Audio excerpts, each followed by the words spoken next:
Kenya turra hagala ni yete du batterio ke satti hala kana mista kami solution ne yechuni engata hunde hidunti Oromola nano sa metani dubbi ko hagam takka government to be. Okay, Abu Hussein's question is again, it's in regard to Oromo territory. We have heard that Borana area is the origin of Oromo, but then there are different political views that prevail in different forms today. Some of these views go to the extent that they say Oromos that are found in the northern part of Oromia today are said to be that coming as occupants from different parts, and they say they never belonged there. So, to which extent is our land?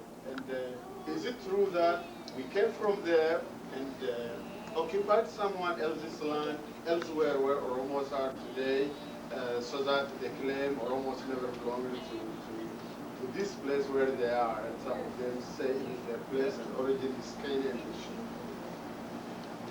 they should be gone to Kenya, they say. So he asks how he looks at this opinion, friendly opinion. You must come to or can get oh, you have to object. Oh, do the silent object. Yeah, Sidamas refers to Amara basically. He said whoever said this must have come from the worst of nightmare.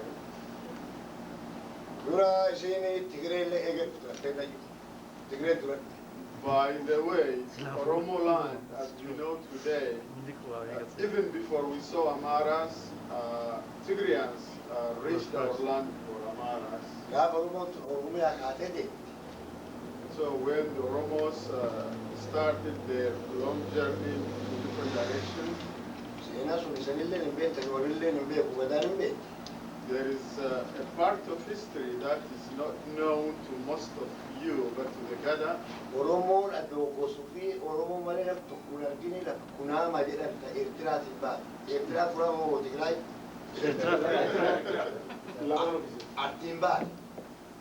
So in that long journey, Oromos, all this way from south to the tip of the north, were traveling between their own people without seeing anybody that is different from them, and they reached the tip of what is now Eritrea.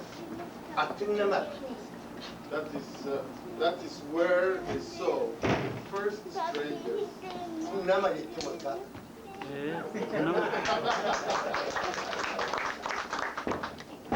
So the word Kunama denotes a given tribe in Eritrea, and he gives the origin of that word, Kunama, which means, is that a person? Is that a human being? Kind of question.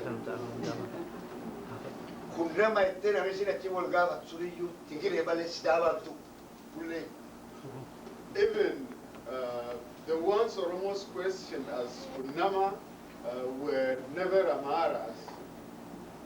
Kunama mo maka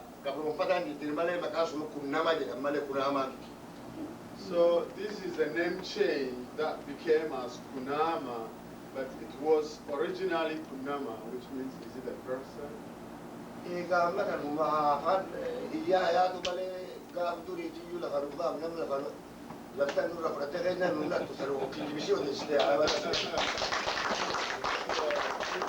claim that Oromos don't belong to the land they settled on today is just a falsified story. It's baseless, forget it.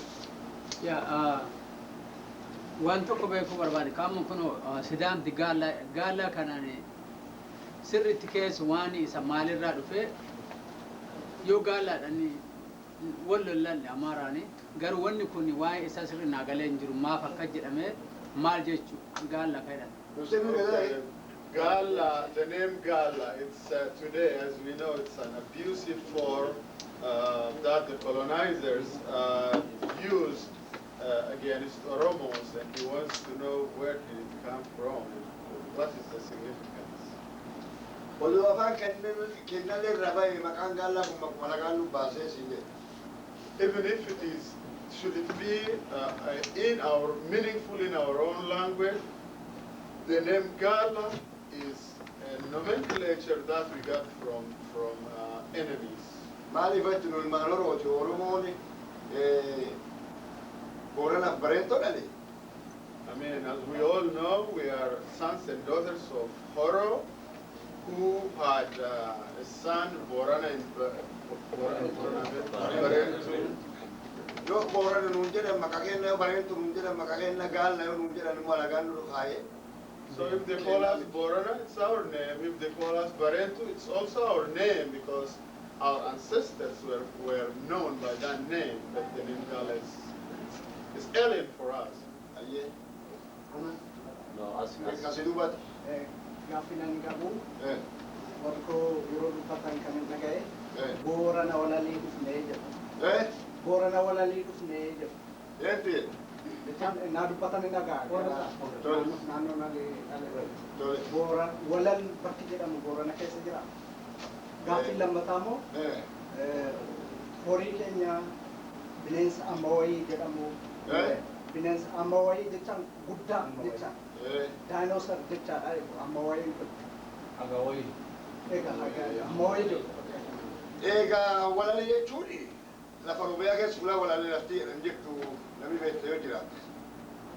So he was asking that he heard in his village that Oromas are referred to as coming from Walla, and he's asking if there is a place, such a place that is known to him. Amway Sumalgulu. Lucky su. I'm coming to take up the Amway Bineensa amma wayii loon jalaafisan godaanne. Oh yeah, okay. The expansion to somewhere else, he asked his predecessors and got an answer that says Amawai or some kind of monster finished their cattle, and they said our running away from our place of origin was caused by our loss of our cattle to monsters, or something he also wants to call as dinosaurs, or big animals that existed back in time. So, is there anything known to you? Is Ayera's question.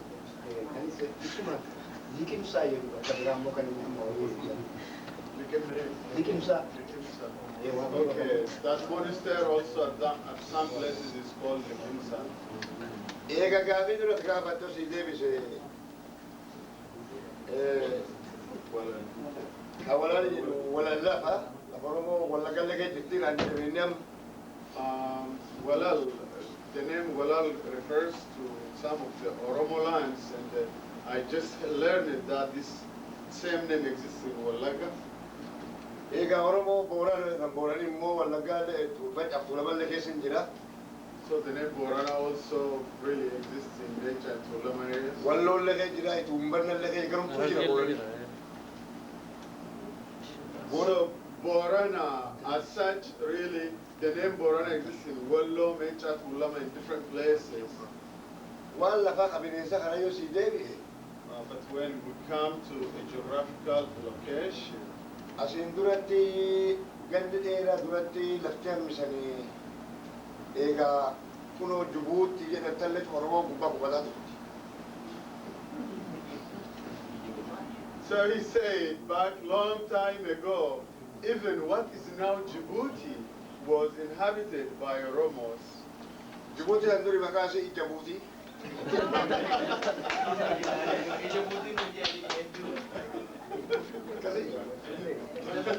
So Djibouti, the name Djibouti itself came from Djibouti, which means the eye of Butimanikana. Jabuutii. Yeah, it's type of yeah, so it denotes an eye of a type of snake. No, can you explain what's Djibouti? Djibouti bineensa. Ija is equivalent of eye. Boot is type of snake. Snake? Yes. Booty is type of snake.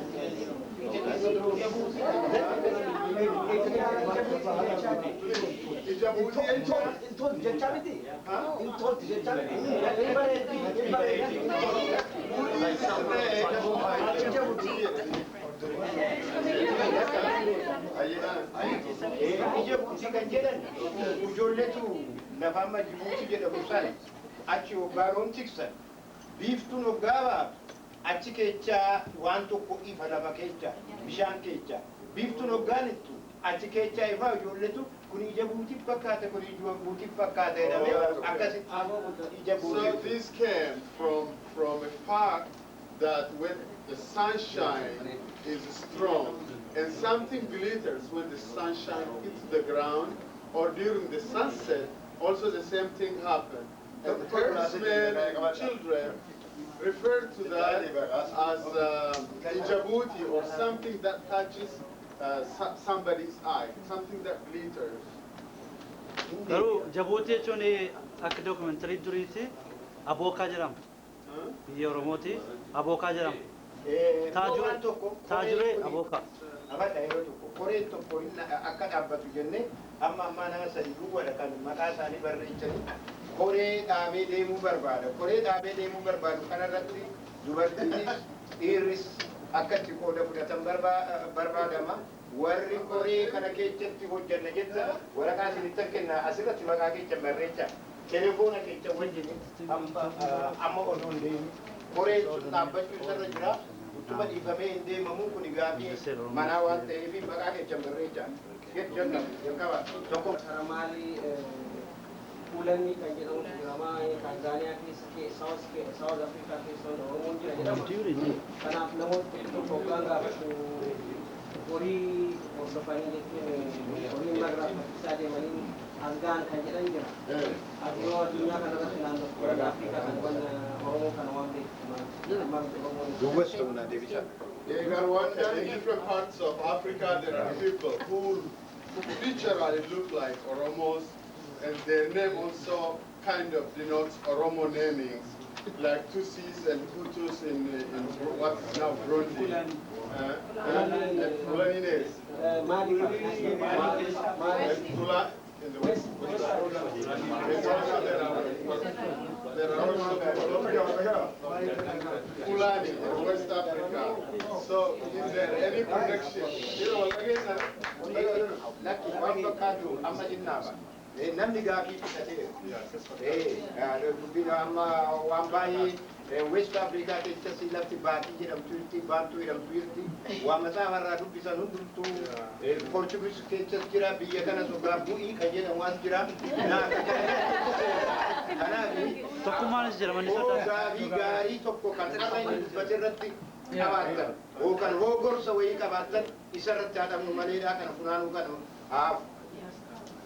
you know, there are certain words that really that mean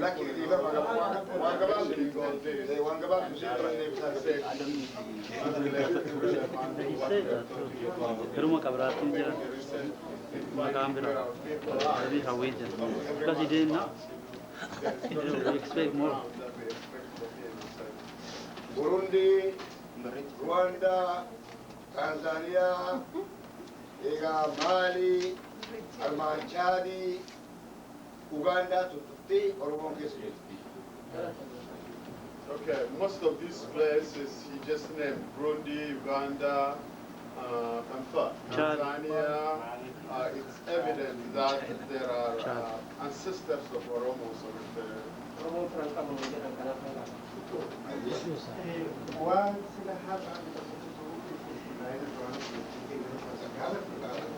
gaafa dhahaa shanan irratti galaana filaa dhiyeessite waa'ee shananii kana osoo hin deemsee qabate shanan kun kan Oromoo ta'uu kan Oromoo garaa jirtee ta'uu nu abira garuu haa fakkeenyaaf naannaa keenyatti dubartiin tokko deessee gaafa guyyaa shanii dubartiin ollaatiif bahanii dhaqanii ibidda gurmaa'ee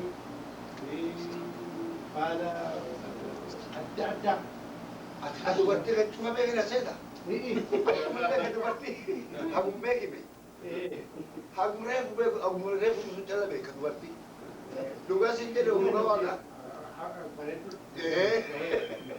These are questions about burial time where a woman who gave birth, what they practice at different places, how they feed, what they practice, what they do, what they don't do. He said, all I know, the little I know is what I told you. I'm not expected, to know what the practice at different places. He said.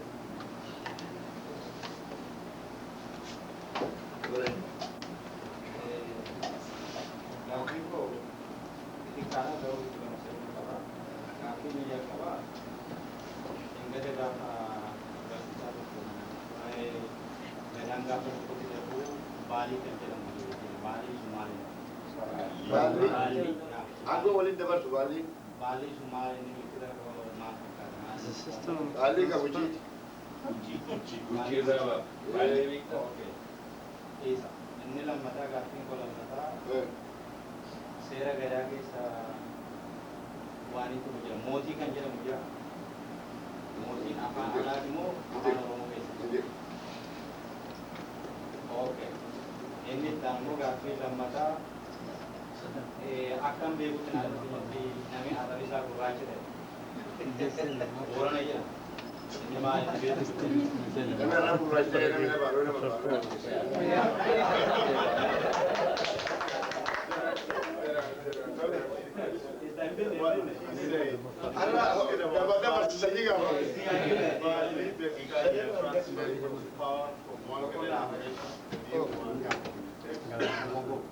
What symbolizes that transfer?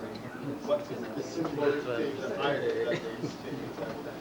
He said, feather of ostrich that symbolizes. Then is there such a thing as a human being called a lord? In Oromo tradition, there is no person referred to as a lord, nothing like that. So there's someone? Oh yeah, there are people, certain people who have colored black tan, and these people in his area, he said, are referred to as foreigners. Is there anything you know? He said if somebody has a black tan, then you don't want to be cursed with that person because it may mean a lot of disaster. So, yeah. Ada uffataa gaafa qabna jennee jira. Aadaa Oromoo keessa Oromoon aadaa midhaanii kan ta'e, nyaata kan ta'e, harkaa ta'uu, buddeenaa ta'uu, maala ta'uu, aadaa kan mataa isaa ta'e qaba. Aadaa kan midhaan waan fakkaatu. Depends on where you came from. Depends on where you came from. The staple food of Oromo is any staple food that belongs to Oromo. Midhaan Oromoo hangafini garbu tokko jedha.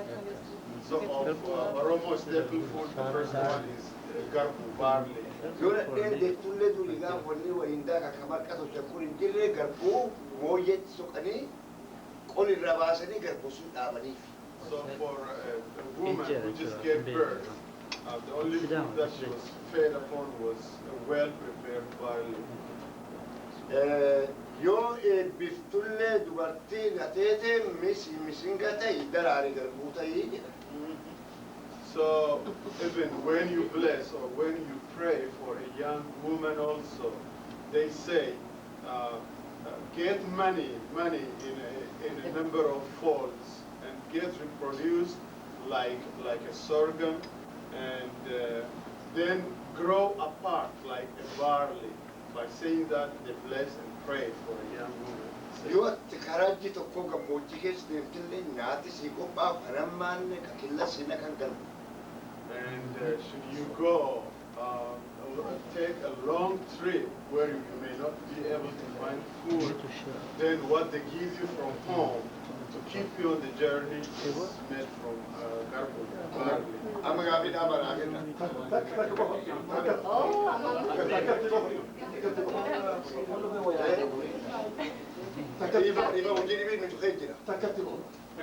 Bara mala wajib bidda bara gata.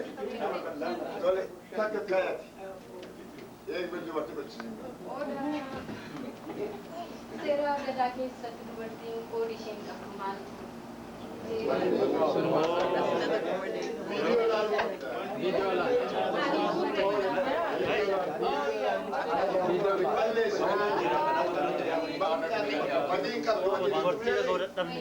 Video dalur tu bisa. Me, si, ada apa? Lagi.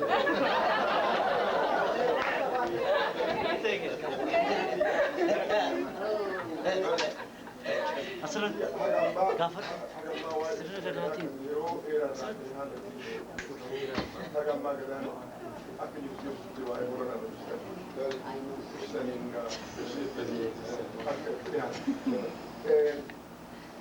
أما وقال مرة قال لي فانت لي من الجاي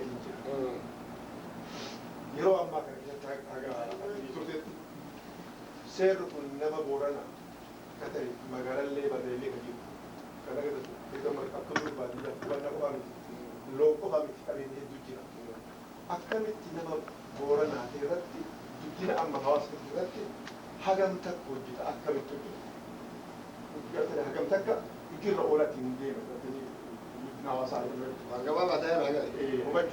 So people being divided in urban and rural lives in Borno area itself, as we know years ago, is asking how is the practice of Gadaa effectively adhered to and deep-rooted in that area itself?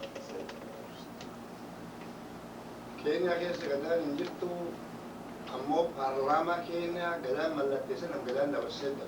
Dhiyoo tallee nun kanallee mee namni tokko Gadaamaan paarlaamaa kee galchee booranii dhusi. So Akkamitti hojjetu haala beekte paarlaamaa keenyaatu Gadaan filamu booranii. To the effectivity of the Gadaa system, if you look at a foreign country, what is a foreign country, Kenya, even the electorate to which Boranas belong have Gadaa rule and Gadaa rule that everybody follows, and to get elected even to an MP level of Kenyan parliament, then that is a thing that needs a Gadaa approval. This is effective up until now. Eegayoo xiqqoo irratti ibsi dhiyoo tana. Warri paarlaamaa keenya qaba Booranaa dhumate xiyyaaraan guddaa dhageettanii. Yeah, there was recently a disaster, airplane crash that killed a lot of MPs those were elected from Borana. Fula isaanii nam buufachuuf nam filannee hin doggomina jennee nam fula dhaamne akkasumatti. So to replace those laws, there was a local agreement that was done, and we selected who would replace those people who were lost in the plane crash, and accordingly we tried to replace them by knowledgeable and effective people. Abbaan Gadaa mooyyal dhufee eegaa biyyaan dubbatee namni du'ellee dhagahee eegaa amma akkam gootan jennaani ijoolluma akkana fulaa keeyyanne jennaani la isaanumatti eebbisee isaanumaa kenna obboleeyyanii kenna akka dhaalaatti jedhee bira deeme ganni tokkofti waan hafe jalleessi liban. So even the Gadaa came to express his condolences when that tragedy happened. And because there is only 1 year to go to Kenyan elections, he said that he approved the replacement of those people by next of a kin so that the heritage of those people may continue so that they may end and work out the term of those people who were lost in that tragedy. And even Gadaa agreed and blessed that process. Nami tokko ijoollum Booranaati homaa wanni abbaa Gadaa kee galchin jirtu nun dorgomaa jedhe. So, but contrary to what Gadaa asserted, one guy, being Borana, stood against what Gadaa suggested and approved. Paarlaamaa maaltu abbaa Gadaatiin ka'e paarlaamaa uummatatti nufina dhuftu wal dorgomaa jedhe gurbaan. That guy said there's nothing in the parliament for a Bagada, and the Bagada basically should not have a say when it comes to parliament, that guy claimed. Well,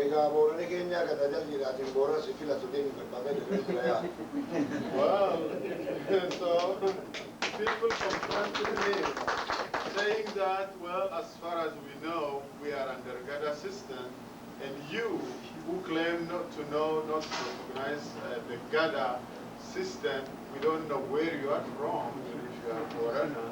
So we are under Gadaa, and you are lonely standing against Gadaa. So this is not your place.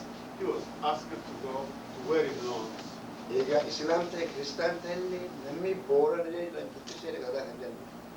So regardless of what religion they believe in, anybody who is born foreigner is under Gadaa.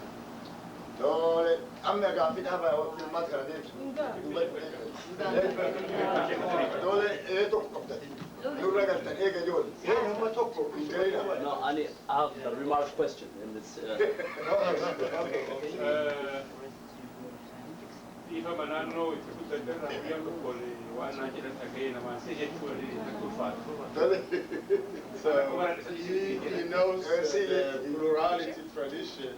So he's apologizing that he doesn't come to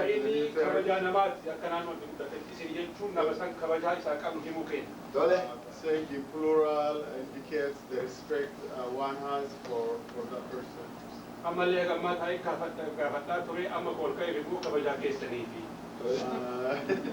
So I've been asking questions sitting, but now I am standing just to double the respect I have to you. He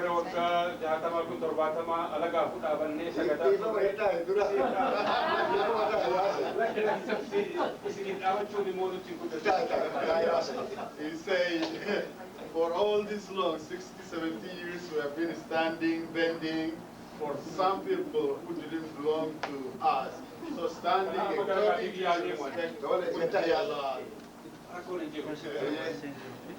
dubartiilee bakka bu'uu kiyyaaf yookiin abukaatoo isaanii osoo hin ta'in waan naan galiin tokko jira. There is something he wants to understand from what regards the girls, the females. Booranaa fi bareentumaan Oromoo irraa dhalatee jedhan. Haati isaanii eenyu haadhamaa maqaan kaafe.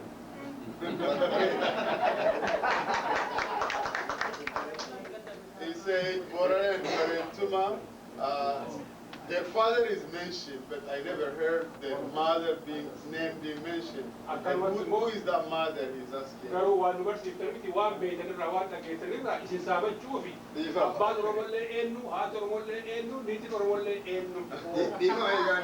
the father and mother of Oromos, and who is the legitimate wife of Oromo as well? I can't make a back of her.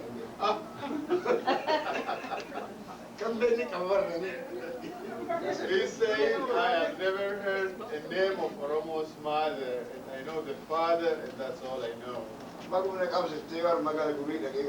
But thank you for reminding me. I'm going to inquire about that. Abdi, remarki ke kenne Okay, Anki Agafini. No, I mean straight Gafiru Masana Kani Gafachu Barbadu.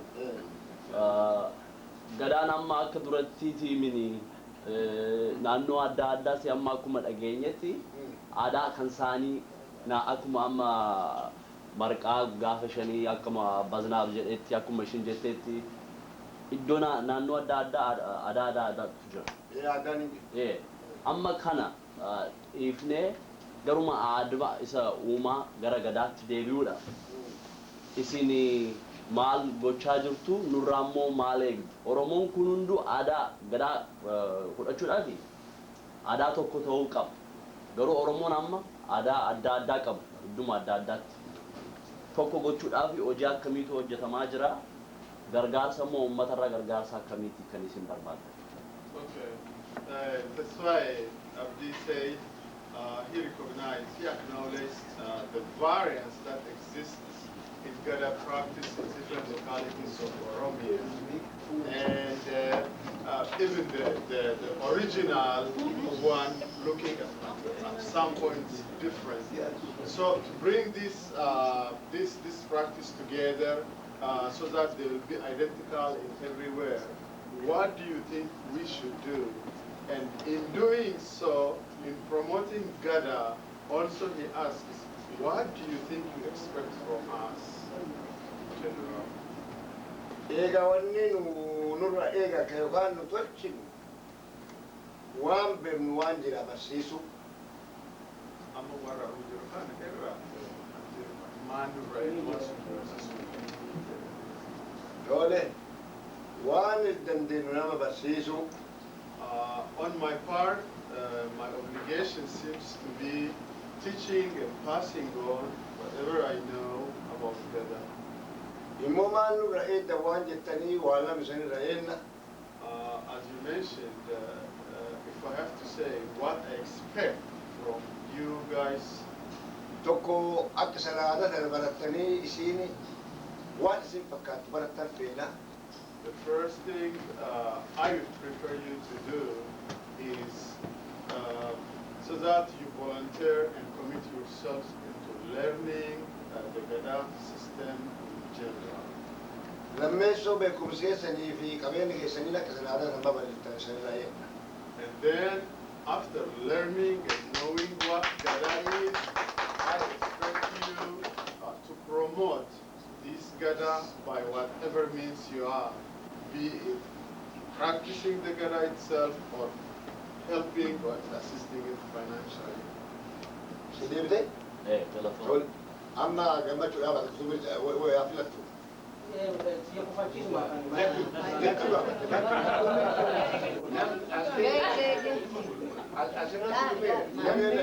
Namni jaalatee ta'a malee waan baay'eetu alaa isaan darbe warra deemu fagootti warra galuutu jira.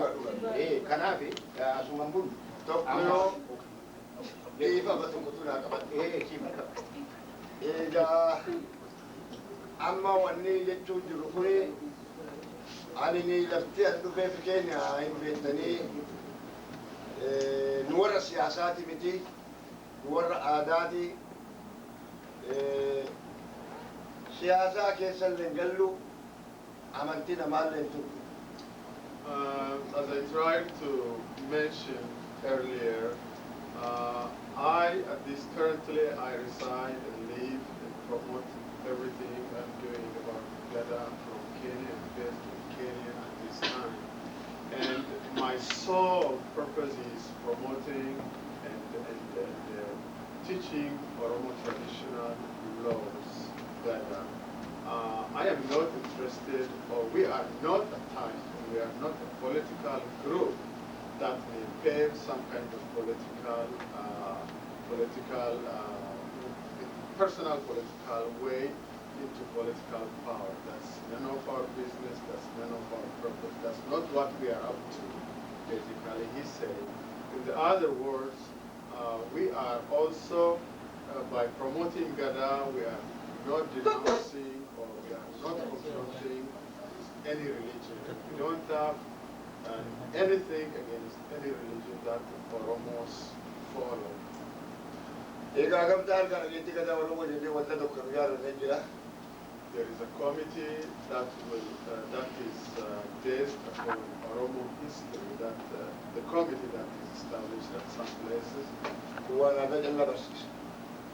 This is only up to teaching Oromo traditions, Oromo traditional laws, Oromo ruling system as such.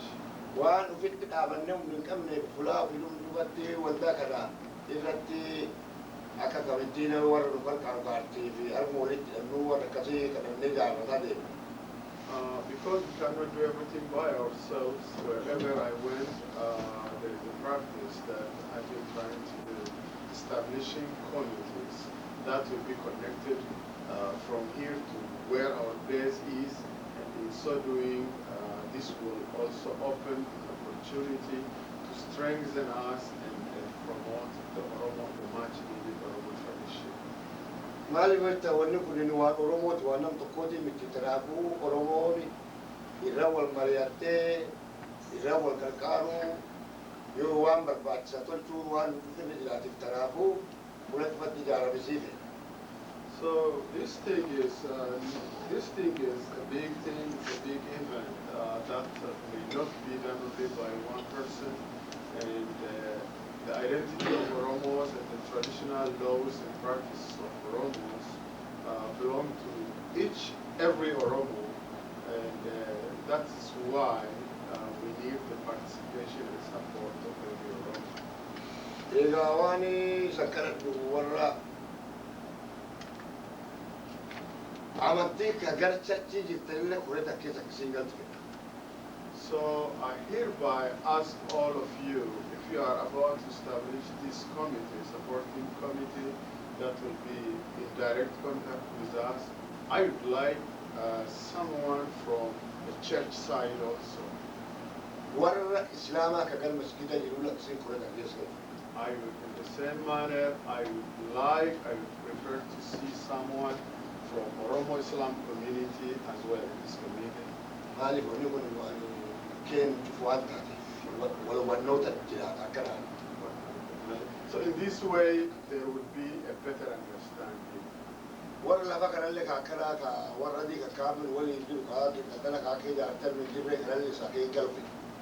And our international supporters, like our sister here, and the one who is not here is referring to Dabbasaa, and people who really want to understand and know about Oromo and support Oromo, like our sister here, Carol, and the one who is not here. Also, I would like to see them in this community. So, Ya de ne dia sa so mama sa tu si ni.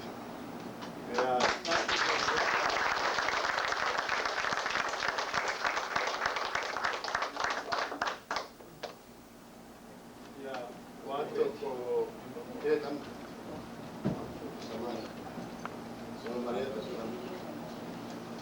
Ana me veis. Nam top con demne camera ko. Afata tai roto. Tai roto. Mala roto. Ega amma namni shan komiteen dhaabbatu kana keessa komiteen hoo dhaabbatee keessatti hojjechuudhaaf fedhii qabna jedhaniiru bayyeeradha. Bansiraa gati abdii nurseeni ilfi paawulooti boontuu intaana intaana.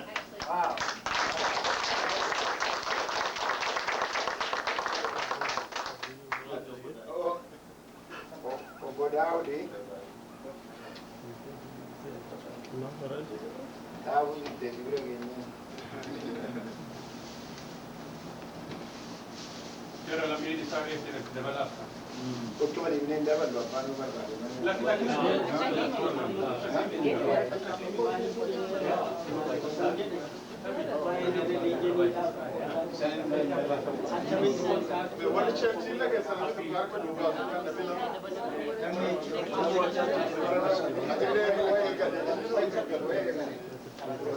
we are trying to establish the committee for A supporting committee.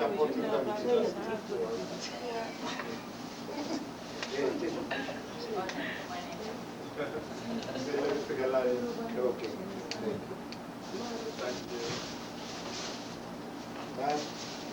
Namni berada namni opposite. Laki nama masjid je. Armanam to kumper kamera. Laki. What about you? Laki. Amare ko nam lawa ko na jede. An Islam ma de miti. To kunu kan Islam wakalu. Nama Islam de akan wakala be. Wara church te amana ko ka kun kristana ko Islam. Islam ma ke maskina wakalu. Wara church wakalu. Wara church te wakala ja nama lawa ko ka sin jin ajran. Maskina bi wara church te. Asa ti miti sanu mal. Wara Islam bila dari detta. Nami Islam to kamo, nami Kristana to nami Islam to you voluntary meter. Kore nabbatu dubbiin barbadaa jirti. Koreen tunis hafaa jirti. Akka ammatti deemu kanatti abbaan barbaadee namni Islaama ta'es namni Kiristaana ta'es yoo danda'ame Islaama keessaas kiristaana keeches waaqa beektaa keeches komitee kana keessa obbaa jiraate bareedaadha kan jedhame malee achi charchi baay'ee qabna walakkaan isaanii as jiranii hin ta'u inni tole deemu. Maaliif kiristaanaa fi islaamii jechuu barbaachise yoo tokkummaatti akkasuma wanni barbaachise isaan gurmiin kana sitti barbaadaa jechuudha waan islaamaa jiru waan kiristaana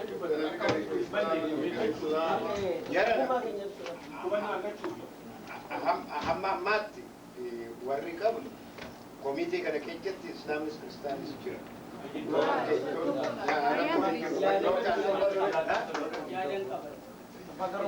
Afaan garuu asii warra kennaa of kennan jiru. Kanarratti komiitiin garuu amma kanarra baay'ee kallachaa kan jedhaa jiru institutionii representii kan godhan head of the church or Christian church or Islam church jira miti. Isaanis konsartidii ta'uu hin gaafatamu itti gaafatamu booda politikaan hin garagallee barnoomsi kun hundumaa akka dhiyaatudha fakkaata kan ani oonaa garuu baatee dhiifama naa godhaadha charchi community political organization kana keessa hin galu warras jiru keessa nama filannudha yoo kana walii galla taate haa ta'u torban tokko caaladha isaan keessa warri amma nu barbaannu sun waa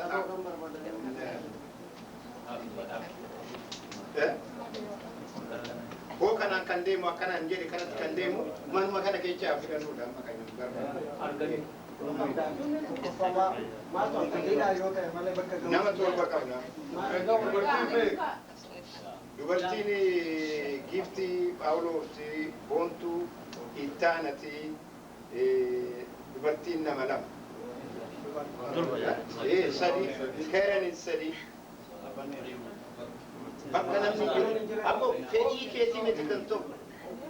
Ati maqaa kiyyarra kaa jette bakka Bakkaraa Tolasa. Nama saddeet qabna.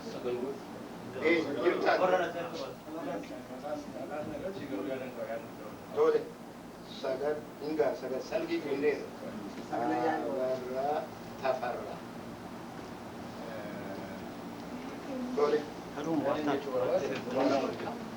Poco Oromo dhaabbatu standing committee wayii dhaabbatu Oromo kun sirnumaanii ta'uu qabdi. Kana ta'uufi dhuguma warri kun warra dhimmamanii as dhufan kana keessaa namni as jiru asitti fedhiisaa kennee maqaa galchuuf waanuma ta'u ammoo namni taaneef namni alaa ilaalanii itti dabalamee qoree kana cimsee akka functional one hojjetu akka taatuu fi I think opening this develop. For example, company magarotani asin jirtu gaafanii fedhii qabanaa itti dabalamti nama biraas akkasuma akka reach out ta'eef komitee kun barachuu danda'a. Kan komitee kana akkanuma irratti warri asitti maqaa kennanii booda wal ga'anii wal arganii isaa wajjin filannoo godhanii akka hojjetan maal akka hojjetan isaa wajjin mari'atu waa godhu. Tokko kana nama yaada qabu. Inni lammataa garuu amma komiteen sun dhaabbattee bakka taa'anii bakka deemaa turetti amma isheen hojii hojjettutti namni fedhii qabu yoo jiraate standing continuously waa buusuu waa gargaaruu yoo barbaade isas liistii godhuu danda'u komiteen waan homaan gootu namaan hojjetti sanas waan kana gargaaruu fedhiin jira komiteen kun waa gochuudhaan akkuma namaatti iyyuu amma komiteen kun ijaaramtee waa geggeessuudhaaf riichaawwatii goote namarraa waa barbaadutti nama as jirurraa liistii gochuun hin danda'ama. Komitee wajjin walitti qabataan komitee kana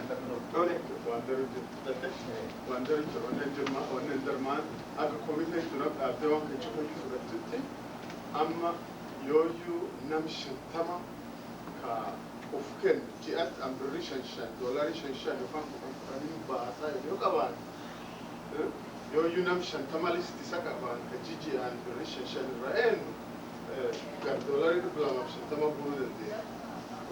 Yoo nam dhibba qaban $10 nam committed ta'ee jijjiiraan baasa jedhu yoo qaban kuma tokko bu'uu dandeenya nam dhibba sun irra jijjiiraan. Wanni kun waggaa gara $12,000 ga'e. nama maanta na horii kan qabu waan tokko kan qabu kophaasa akkas tattaaban suni gargaarsi guddaa yoo iyyuu durana giraantii warri kun argattaa yoo iyyuu dura wanni horii karaan dubii ka warri argatu faan dhalatte sun dhalatte yookaan ammoo nunnamii waan kan tolchuu dandeennaa jenne akkasitti of kennu yoo jiraata nu gaafatten silan fedha. Maali gaafii jecha Waan haamiroo kan isin Yeah.